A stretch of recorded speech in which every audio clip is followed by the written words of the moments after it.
오늘 이 시간에는 구약 이사야서 44장 1절로 8절에 기록된 말씀 속에 주의 증인들이다 하는 말씀으로 하나님 은혜해 주시겠습니다.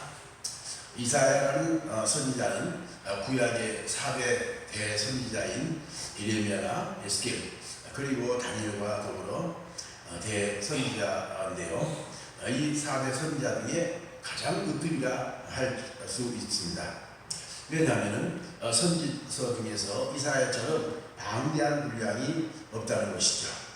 아시다시피 이사야라는 그 뜻은 하나님은 나의 구원이시다 라는 말로서 그는 예수님 탄생하기는 700년경인 BC 680년에서부터 740년 사이에 예언했던 하나님의 선지자로서 이 책을 전체가 1장에서부터 66장이 기록되었잖아요.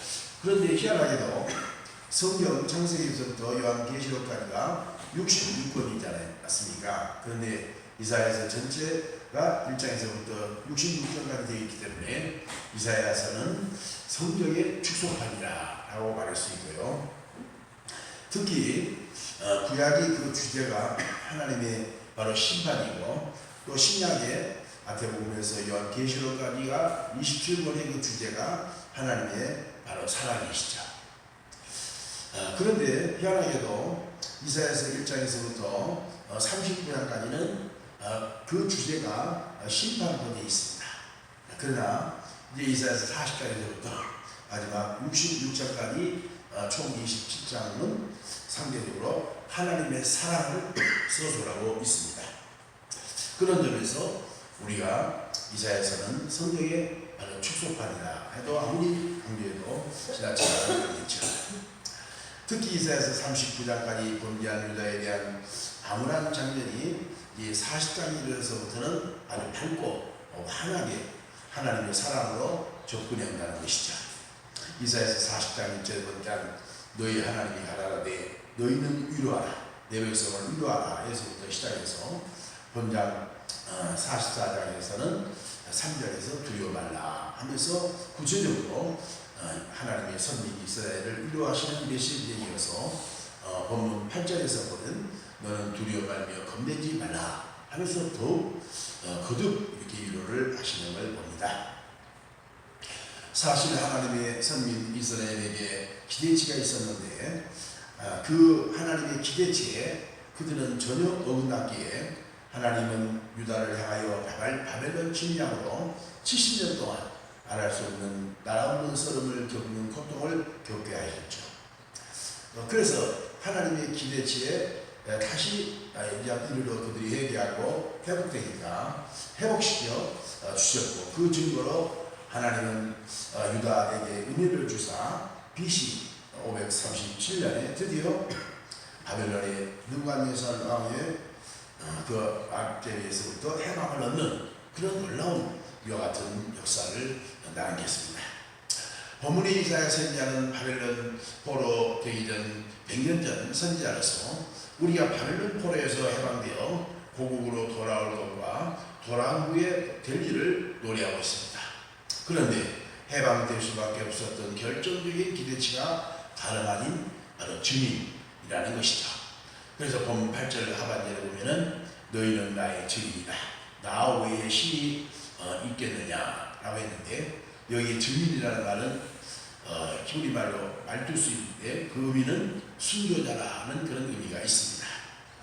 오늘 본문의 이사야 선지자도 주의 증인으로서 그는 20살의 청년 나이에 하나님의 성전에서 부름받아 남유다의 10대 우시야 그리고 11대 요담 그리고 12대 아하스 또 13대 히스기야 왕이까지 약 60년 동안 하나님의 증인된 사명을 감당하시다가 14대 유다의 므낫세 왕에게 톱으로 목이 잘려 그의 나이 80세에 순교의 제물로 하나님께 영광을 돌렸죠.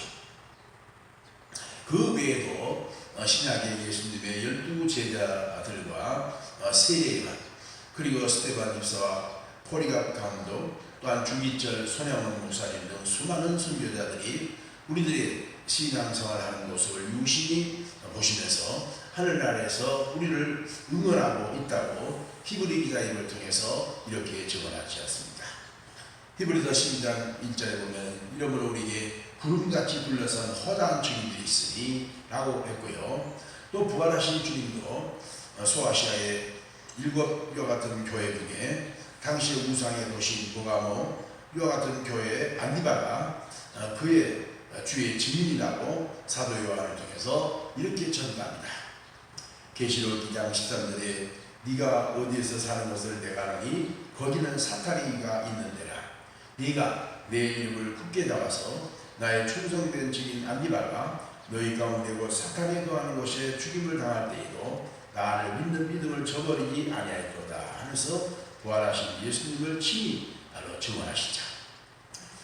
요즘 우리의 작태들을 보면은 왜곡된 정황의 실상용 하나가 온 나라가 살려고만 안다니지 죽으려고 한 자는 없다는 데 바로 문제가 있습니다. 우리 구주님은 죽을 때 잘 죽으셨기에 천문학적인 위력으로 부활했듯이 주의 제자된 저와 우리들도 구주 예수님의 뒤를 이어서 잘 죽어야 되지 않겠습니까? 하나님의 미랄이 땅에 떨어져 죽으면 죽지 않는 하늘의 뜻이 있지만 땅에 떨어지면 많은 결실을 맺는다 라고 요한복음 12장 24절에 예수님도 말씀하시죠. 즉생필사라는 유명한 말을 남겼던 중국어 이순신 이와 같은 장군의 말처럼 죽고자 하는 자는 살고 살고자 하는 자는 죽는다라는 일사가의 정신으로 나라를 구했듯이 그리스도의 피로 사신 교회를 주의 제자인 저와 우리들도 증인된 각오로 살아야 나도 살고 너도 살고 나라도 살고 가정도 살고 교회도 사는 은총을 주리라고 믿습니다. 그래서 오늘 본문을 중심해서 몇 가지를 상고해 보기로 하겠습니다. 첫째로 주의 증인이 되어야 될 본질적 근거에 관해서 생각해 봅니다. 본문에 주의 증인이 되어야 될 본질적 바로 근거 세 가지를 논리적으로 제시하는데요. 그 첫째를 피조물이라는 이유고 두 번째로는 택한 선민이라는 이와 같은 근거에 의한 것이고 세 번째는 주의 구속받은 백성이라는 근거 까닭이라고 본문은 제시합니다. 먼저 세 가지 중에서 하나님의 피조물이라는 것입니다. 오늘 본문 1절 하반절에 보면 너를 지은 너를 어디에서 조성하고 라고 그러죠. 즉 엄마의 뱃속에서 조성하실 때 전부터 하나님은 이미 나를 알고 지으신 창조주라는 말이죠. 시편 149편 2절에 이스라엘은 자기를 지으신 자를 인하여 즐거워하라 했고 시편 100편 3절 하반절에도 그는 즉 하나님은 우리를 지으신 자시오 우리는 그의 것이다 라고 했고요. 이사야서 43장 1절에 이스라엘아 너를 조성하신다 나 여호와라 라고 했습니다. 구약 창세기 1장에 보면은 천지창조의 과정이 나오는데 하나님이 엿새 동안 만물을 창조하신 후에 마지막에는 사람을 지으셨죠. 창세기 1장 6절에 하나님이 가라사대 우리 형상을 따라 우리의 모양대로 우리가 사람을 만들고 라고 했으며 창세기 2장 7절에 보면 하나님이 사람이 흙으로 만드시고 생기를 코에 불어넣으시니 사람이 생명이 되니라 했어요. 즉 생체학자들의 말이 결에 의하면 흙 속에는 15개의 성분이 포함되어 있는데 사람이 죽는 신체에도 흙과 똑같은 성분으로 포함되었다는 것을 증거함으로써 사람이 몸의 재료가 흙임을 과학적으로 입증했다고 봅니다. 이처럼 하나님의 세심한 계획과 성질로서 빚어진 창조주의 걸작품들이기에 그의 기대와 뜻에 어긋나지 않는 충성된 증인이 되어야 되는 것은 당연한 바로 이치라는 것이죠. 로마서 14장 7절에 우리 중에 누구든지 자기를 위해서 사는 자가 없고 자기를 위해서 죽는 자가 없도다. 우리가 살아도 주를 위해서 살고 죽어도 주를 위해서 죽나니 그러므로 사나 죽으나 우리가 주의 것이다 라고 그랬잖아요. 보편적으로 나를 낳고 길러주신 부모님의 은혜에 고맙고 감사해서 효도하는 것은 당연한 자식된 도리이거니와 나를 지으시고 만들어주신 창조주 하나님께 충성된 증인이 되는 것은 더욱 당연하고 당연한 바로 인간의 도리가 아니겠습니까? 더군다나 인간은 하나님의 걸작품 중에 걸작품이기 때문에 어떤 이유에서든지 인간의 인권이 짓밟혀서는 안 된다는 것이죠. 더 나아가서 하나님의 피조물이기 때문에 우리가 적어도 책임이 있다는 것입니다. 에베소서 2장 10절 말씀에 보면은 그는 우리를 만드신 나라 그리스도 예수 안에서 선한 일을 위하여 지으심을 받으나니 이 일은 하나님이 전에 예비하여 우리로 그 가운데 행하게 하려 하심이니라 라고 했죠. 우리 아동들이 종닭감을 선별해서 발차고 곱고 아주 똑똑한 것으로 선택한 것이 아니라 하나님이 오히려 부족하고 미련하고 약한 저와 여러분을 바로 선택해서 그의 선별로 불러주셨다는 것이 우리가 보통 사람들과 다르다는 것이죠. 고린도전서 1장 26절에 형제들아 너희 부르심을 보라 육체를 따라 지혜 있는 자가 많지 아니하고 능한 자가 많지 아니하고 문별 좋은 자가 많지 아니하도다. 그러나 하나님께서 세상에 미련한 것들을 택하사 지혜 있는 자들을 부끄럽게 하시고 세상에 약한 것들을 택하사 강한 것들을 부끄럽게 하시며 하나님께서 세상에 천한 것들과 멸시받은 것들과 없는 것들을 택하사 있는 것들을 피하게 하시나니 이는 아무 죄라도 하나님께 자랑치 못하게 하려 하십니다 했죠. 사무엘상 16장에 보면 하나님이 이스라엘 초대왕 사울에 이어서 2대 왕으로 세우실 이새의 아들 다윗에게 가서 사무엘 선지자가 하여금 기름을 부어 세우라고 한 이와 같은 장면이 나옵니다. 선지자 사무엘이 베들레헴 내에 이새의 집에 신방을 가서 너희 아들들 중에서 왕으로 세울 자가 있으니 일제히 다 내 앞에 지나가게 하라고 했습니다. 당연히 키도 크고 잘생긴 장남 엘리압이 택한 자일 것이라고 사무엘이 생각해서 그에게 기름불에 기름을 취해서 기름을 부으려고 했더니만 하나님은 그는 나의 택한 자가 아니라고 합니다. 그러면서 하나님은 말씀하시기를 그의 영과 신장을 보지 말라. 내가 이미 그를 버렸노라. 나의 보는 것은 사람과 같지 아니하니 사람은 외모를 보거니와 나 여호와는 중심을 보십니다 했죠. 또 다윗 이새의 여덟 아들 가운데 두 번째 차량인 아비나답이 또 삼마 역시도 지나갔지만 그도 택한 자가 아니라고 했으며 줄줄이 다 이제 캔슬이 됐지만 마지막 막내 아들 하나 있었는데 그 아들은 바깥에서 양을 치고 돌아오자 사무엘에게 여호와께서 이렇게 말씀하신 겁니다. 사무엘상 16장 12절에 이가 그니 일어나 기름을 부으라 하니 그날 이후로 다윗이 여호와의 신에 크게 감동되니라 하고 있습니다. 사실 다윗이야말로 이새의 스라엘들 아들 중에서 맨 막내 아들로서 참으로 보잘것없는 그였지만 하나님이 쌀에 밀을 고르고 골라서 하나님의 선물로 불러주시기 때문에 당연히 주의 증인된 사명을 충성스럽게 감당할 수 있어야 된다는 것이죠. 디모데전서 1장 12절에 나를 능하게 하신 그리스도 예수 우리 주께 감사하는 나를 충성되게 여겨 내게 직분을 맡기시니 내가 전에는 회방자요 빈박자요 고형자였으나 도리어 긍휼을 입는 것은 내가 믿지 아니할 때에 알지 못하고 행하였습니다 라고 했습니다. 나는 다른 사람보다 머리가 좋지 못하고 갈기가 좋지 못하고 또 다른 사람보다 말주름이 없다고 우리가 낙심할 것이 안 됩니다.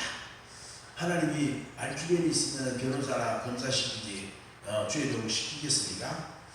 그러니까 옛날 모세도 말주름이었습니다. 그런데 하나님이 능력을 주시니까 위대한 이와 같은 선지자로서의 사명을 감당할 수 있어요. 다윗도 역시 모세이고 정말 여러 가지 면에서 부족한 그런 사람이었지만 하나님께서 능력 주시니까 하나님이 그를 들어서 이스라엘의 이와 같은 위대왕 그 후손을 통해서 예수 그리스도가 탄생하는 그런 놀라운 이와 같은 은총을 받지 않았습니까? 성경은 내게 능력 주시냐 내가 모두 할 수 있느니라고 빌립보서 4장 13절도 말씀하셨어요.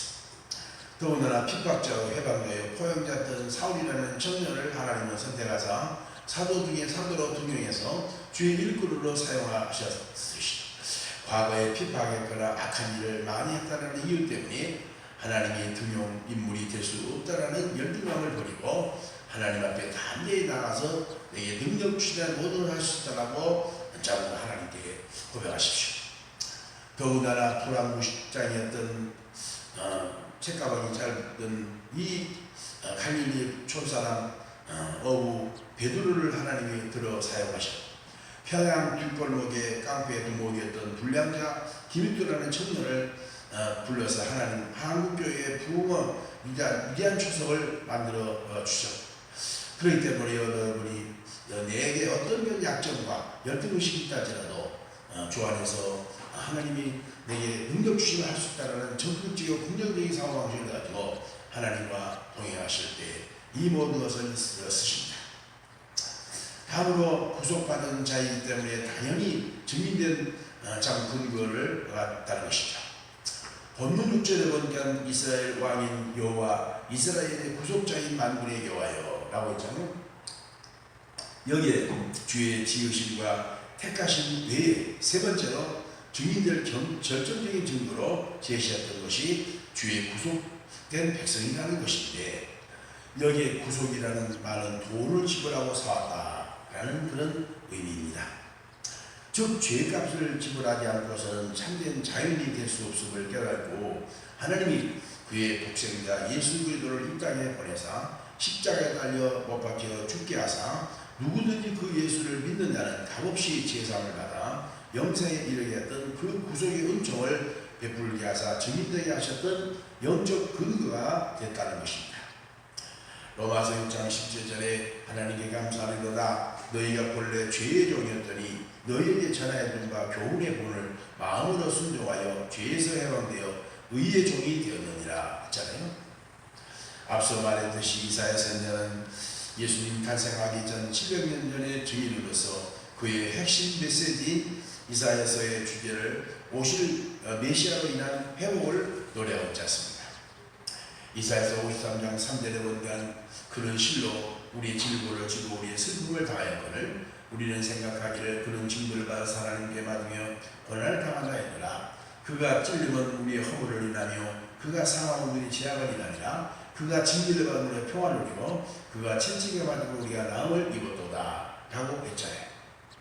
이 말씀은 그의 예언대로 예수님은 말씀이 육신을 입고 이 땅에 그 후에 100년 후에 잠깐 오셔서 죽은 나사로를 살려 부활시켜 주셨고 귀신 들린 막달랴 마리아의 귀신을 물리쳐 회복시켜 주셨고 38년 된 병자의 이와 같은 병을 고쳐 주셨고 또한 12의 혈리증으로 말미암아 자궁암으로 고통당한 이와 같은 여인의 병을 바로 고쳐 주셨고 배고픈 5천여 명의 무리들에게 물고기 2마리와 버릇 5개로 배불리 먹여 주셨고 12광기와 남게 거두게 하셨으며 풍랑을 만난 그의 제자들을 풍랑 가운데 건져 주시고 했지 않습니까? 이 모든 증거는 하나님께서 그의 아들 예수 그리스도에게 죄값을 대신 지불하게 하사 인류를 죄에서 구속받게 하시므로 자유케 하셨다라는 반증입니다. 로마서 3장 23절에 모든 사람이 죄를 범했음에 하나님이 영광이 되지 못하더니 그리스도 예수 안에서 있는 구속으로 말미암아 하나님의 은혜로 값없이 구속하심을 얻은 자 되었느니라 했잖아요. 사도 요한은 예수님이 증인된 삶을 평생 사시다가 반모섬에 유배를 당해 있다가 우연히 하늘문이 열리며 앞으로 될 미래를 하나님이 예언해 주셨는데 그 중에 요한계시록 7장에 14만 4천의 흰옷을 입은 바로 순결한 무리들이 하나님 보좌에서 어린 양 예수 그리스도를 향하여 하나님께 찬양하고 경배하는 영광스러운 모습을 보았기 때문에 저가 누구냐고 물었습니다. 그때 장로 중에 하나가 이렇게 사도 요한에게 가르쳐 줬습니다.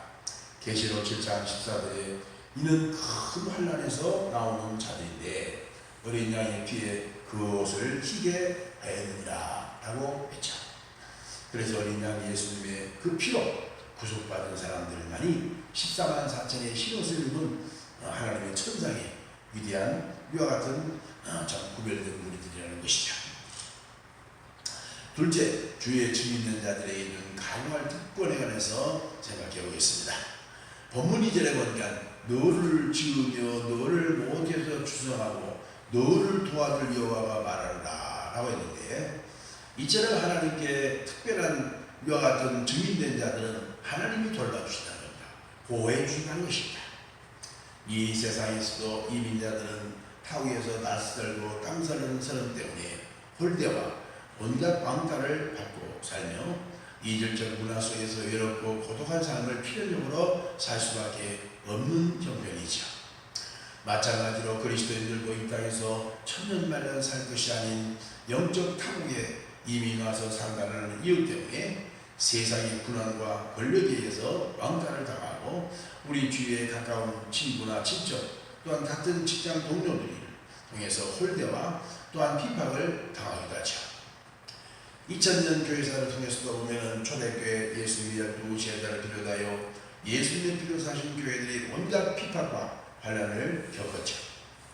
생전에 예수님께서 제자들에게 예언하셨듯이 너희가 세상에 속한 자가 아니고 나의 택한 자이기 때문에 세상이 너희를 미워하느니라 라고 했고요. 디모데 후서 3장 10절에 무릇 그리스도 안에서 경건하게 살고자 하는 자는 핍박을 받으리라 라고 사도 바울을 통해서 예언하셨고요. 마찬가지로 예수 때문에 우리가 불이익과 온갖 핍박과 반란을 바로 당할 수 있는 것이죠. 그러나 두려워하거나 겁내지 말라는 것입니다. 본문 6절 하반절에 나는 처음이요 나는 마지막이라 나 외에 다른 신이 없느니라 했죠. 여기에 알파, 즉 처음이라는 말은 알파라는 말이고 나중이라는 말은 오메가라는 말인데 이는 그 히브리 말의 첫 글자가 알파고 오메가라는 것이 헬라의 마지막 글자입니다. 그래서 우리를 도와주시는 전능하신 바로 주님이 내 곁을 떠나지 않고 계시기 알게 우리가 두려울 것이 없고 겁낼 것이 없다는 것입니다. 다니엘서 3장에 보면은 바벨론 포로로 끌려온 히브리세 청년 하냐냐와 미사엘과 아사랴가 당시에 느부갓네살 왕의 금신상 제막식을 할 때 그 신상에게 절하지 않았다는 이유 때문에 극렬히 타는 흑육불 속에 던져 죽을 뻔한 위기에 봉착했지 않습니까? 당연히 세 청년들은 왕의 명령에 순종하기보다도 하늘에 계신 왕 하나님께 어긋난 우상 숭배이기 때문에 왕이 금신상에 절할 수 없다는 것은 당연한 논리로 거부했죠. 서상화상으로 눈물난 탓을 왕은 최후 통첩을 히브리 청년들에게 강요하죠. 너희들이 지금이라도 나팔과 피리와 수금과 사명금과 양금과 생황과 모든 악기에 맞춰 절하면 살려두겠지만 그렇지 않으면 극렬히 7배의 뜨거운 붉은불에 집어 던지리라 라고 참 최후 명령을 하죠. 그런데 히브리세 청년들의 백절불굴의 의지와 지절을 보십시오. 다니엘서 3장 16절에 보니까 왕에게 대답하여 가로되 느부갓네살이여 우리가 이 일에 대해서 왕에게 대답할 필요가 없나이다. 만일 그럴 것이면 왕이여 우리가 섬기는 우리 하나님이 극렬히 다른 불불 가운데 능히 건져내시겠고 왕의 손에서도 건져내십니다. 그리 아니하실지라도 왕이여 왕의 신들을 섬기지 아니하고 왕이 세우신 금선상에게 절하지도 아니할 줄을 아옵소서 라고 했습니다. 그러냐 왕이 뿔대가 나가고 극렬히 타는 불에 집어 던졌죠. 그런데 성경에는 그 결과가 어땠다고 했습니다.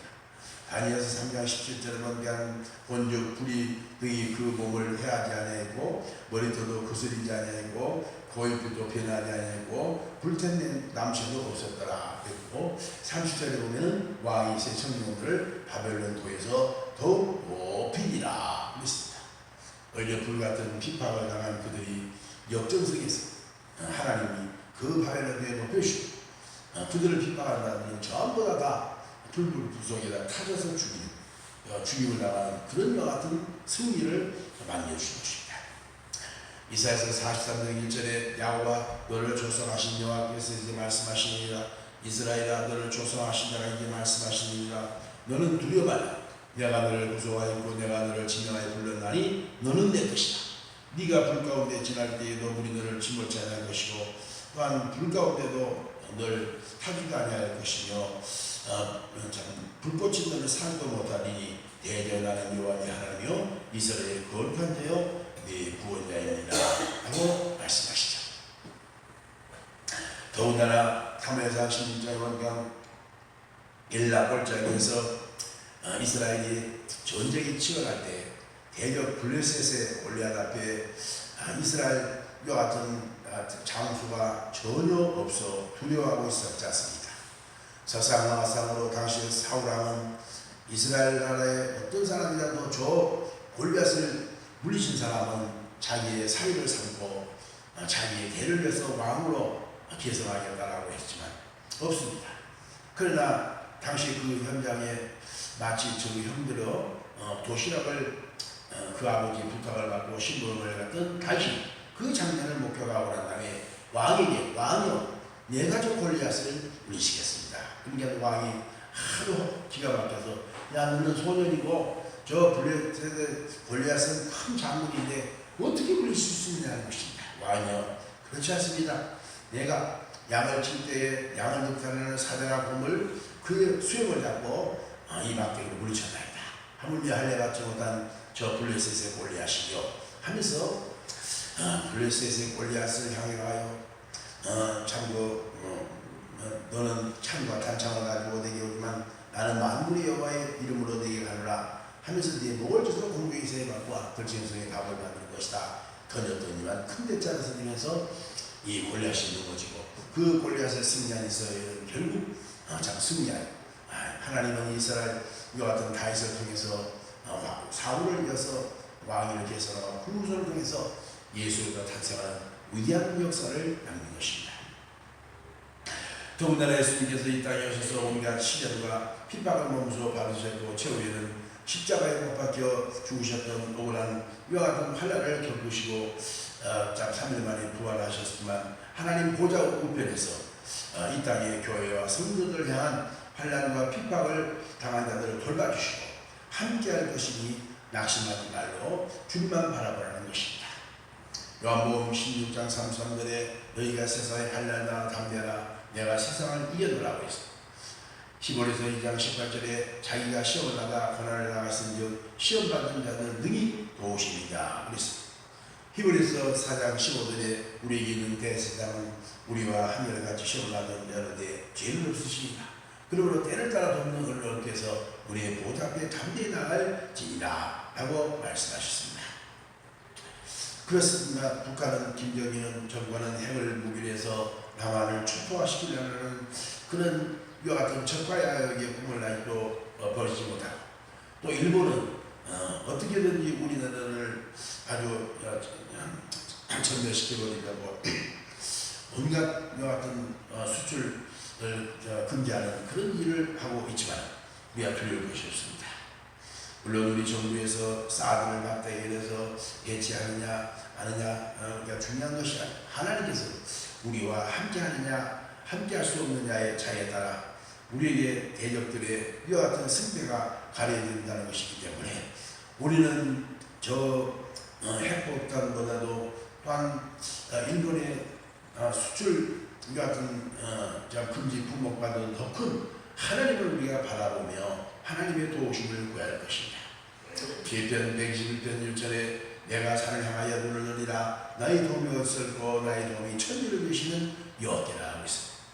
시편 121편 5절에 여호와는 너를 지키시는 자라 여호와께서 내 우편에서 내 그를 대신하니 낮에가 너를 상치 아니하며 밤에 잠도 너를 해치 아니하리로다.